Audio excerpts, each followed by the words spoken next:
আসন্ন নির্বাচনে ফেনী ১ আসন থেকে বিএনপি চেয়ারপারসন খালেদা জিয়া মনোনয়নপত্র সংগ্রহ করলেও মৃত্যুজনিত কারণে তার মনোনয়ন কার্যক্রম স্থগিত করা হয়েছে। এই আসনে বিএনপির বিকল্প প্রার্থী হিসেবে আগেই মনোনয়ন জমা দেন ঢাকা মহানগর দক্ষিণ বিএনপির আহ্বায়ক মুন্সী রফিকুল আলম।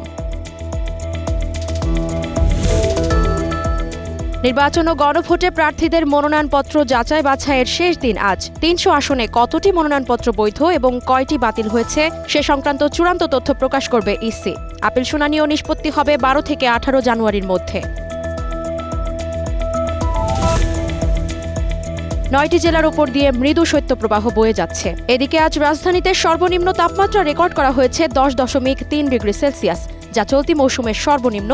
জানুয়ারি মাস জুড়েই শীতের প্রকোপ অব্যাহত থাকতে পারে বলে জানিয়েছে আবহাওয়া অফিস। ভেনেজুয়েলার প্রেসিডেন্ট নিকোলাস মাদুরো ও তার স্ত্রীকে নিউ ইয়র্কের সামরিক ঘাঁটিতে নেওয়া হয়েছে। পরে ডিইএ সদর দপ্তরে তাদের গ্রেফতার প্রক্রিয়া সম্পন্ন হয়। মাদক ও অস্ত্র সংক্রান্ত মামলায় আগামী সপ্তাহে আদালতে তোলা হবে। ভেনেজুয়েলায় মার্কিন অভিযানে অন্তত ৪০ জন নিহত হন।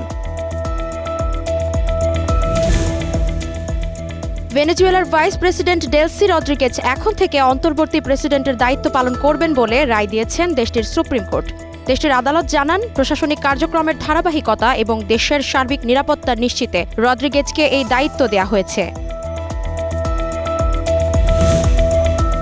মুস্তাফিজকে আইপিএল থেকে বাদ দেওয়ার প্রতিবাদে বাংলাদেশে আইপিএল সম্প্রচার বন্ধের নির্দেশনা দিয়েছেন ক্রীড়া উপদেষ্টা আসিফ নজরুল। সেই সাথে ফেব্রুয়ারিতে টি-20 বিশ্বকাপে বাংলাদেশের ম্যাচগুলো শ্রীলঙ্কায় সরিয়ে নিতে আইসিসিকে চিঠি দিতে বিসিবিকে নির্দেশনাও দিয়েছেন।